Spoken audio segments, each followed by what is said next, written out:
سلطنت کے اعتبار سے جس سلطنت کے چیتڑے اڑ گئے وہ سلطنت ایران تھی.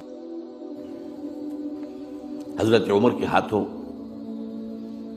تو ختم ہو گیا نسیہ منسیہ.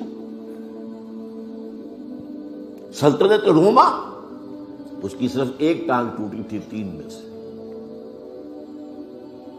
وہ 3 بر اعظموں پر پھیلی ہوئی سلطنت تھی Roman empire. Eastern Europe, northern Africa, western Asia. Western Asia میں شام اور ترکی کا علاقہ. شام لیا گیا اس سے، باقی تو اس کے پاس رہا. مشرقی یورپ بھی رہا، شمالی افریقہ بھی رہا. وہ رفتہ رفتہ بعد میں جو ہے گیا، لیکن یہ کہ اصل میں جو ہے پہلے مرحلے میں اس کی ایک ٹانگ ٹوٹی. ایک ایران کا خاتمہ ہو گیا. اور ایرانی بے انتہا نسل پرست، ان میں اپنی ریشیل سپیریورٹی کا بہت احساس ہے، نسلی برتری کا. اپنی تاریخ پر بہت ناز ہے. شہنشاہیت کی تاریخ جو کہ خسرو سے شروع ہوتی ہے، سائرس سے، پھر ڈیریس جیسا عظیم فاتح. بڑی عظیم تاریخ ہے ایران کی. اس کو یوں سمجھیں یہ معمولی شے نہیں ہے. ایران بہت عظیم تاریخ ہے. اور کئی 100 برس تک تو سارا معاملہ جو ہے، جسے آپ وہ سی100 کہتے ہیں، تو یہ 2 سپر پاورز نہیں ہیں، ایران اور روم، ایران اور روم، ایران اور روم. کبھی ایران غالب آ گیا روم بیٹھ گیا، کبھی روم غالب آ گیا ایران بیٹھ گیا. قرآن مجید میں ایک پوری سورت جو ہے سورہ روم کے نام سے ہے کہ نہیں؟ الف لام میم غلبت الروم فی ادنی الارض وهم من بعد غلبهم سیغلبون فی بضع سنین. بہرحال ایران کا جو پرخچے اڑے ہیں، بادشاہت ختم ہوئی ہے، اس کا وار آیا ہے حضرت عمر پر. یہ چونکہ ہوا حضرت عمر کے ہاتھوں، لہذا ایرانیوں کے نزدیک مبغوض ترین شخص حضرت عمر ہے. اور حضرت عمر سے نفرت ان کی جبلت کے اندر ہے، ان کے جینز میں ہے.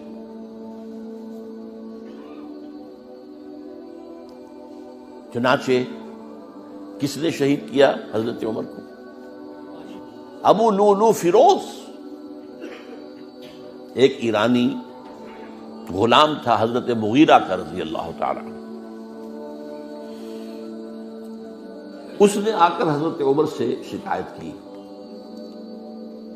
کہ حضرت مغیرہ جو ہے ان سے مکاتبت میں کر رہا ہوں، وہ مجھ سے بہت زیادہ پیسے مانگ رہے ہیں. مکاتبت یہ تھی کہ غلام طے کر لیتا تھا کہ میں کمائی کر کے تمہیں اتنے پیسے دے دوں گا تو مجھے تم آزاد کر دینا. مکاتبت کہلاتا تھا. وہ اتنے پیسے مانگتے ہیں، بہت زیادہ زیادتی کر رہے ہیں. حضرت عمر نے پوچھا کہ تم کیا کیا کام جانتے ہو؟ اس نے گنوایا، میں یہ بھی جانتا ہوں، یہ بھی جانتا ہوں، یہ بھی جانتا ہوں، میں ترخان بھی ہوں، میں فلاں بھی ہوں، میں چکیے بھی بناتا ہوں، میں یہ بھی کرتا ہوں. فرمایا کہ پھر تم پر یہ زیادہ نہیں ہے، جو مغیرہ تمہارے اوپر جس قدر رقم ڈال رہے ہیں زیادہ نہیں ہے. اور دیکھنا مجھے ایک چکی بنانی جانتے ہو تو ایک چکی مجھے بھی بنا کے دینا. کہا آپ کو تو میں وہ چکی بنا کے دوں گا جو ساری دنیا یاد کرے گی. دھمکی دے گیا. اور حضرت عمر نے پہچان لیا تھا کہ دھمکی دی اس نے. دوسری طرف اس کی پشت پر کون تھا؟ ہرمزان، یہ ایک بڑا جرنیل تھا ایرانی. شکست ہوئی، گرفتار ہو کر آیا کیونکہ بہت بڑا وار کرمنل تھا. اس کو فیصلہ کیا گیا اس کی گردن اڑا دی جائے. اب اس کی چال دیکھیے، ایرانی ذہن کہ مجھے ذرا پانی پینے کے لیے دے دیں اس سے پہلے کہ میری گردن اڑائی جائے. حضرت عمر نے فرمایا ہاں پانی دے دو. اب پانی کا کٹورا ہاتھ میں لے کہتا ہے دیکھیے مجھے ضمانت دیجیے جب تک میں یہ پانی نہ پی لوں مجھے قتل نہیں کریں گے. کہ ہاں ٹھیک ہے، جب تک تم یہ پانی نہیں پی لو گے تو میں قتل نہیں کیا.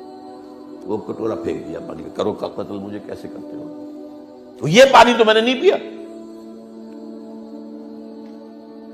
چھوڑنا پڑ گیا اس کو، زبان کی بات تھی. وہ تھا اس کی پشت پر ابو لولو فیروز.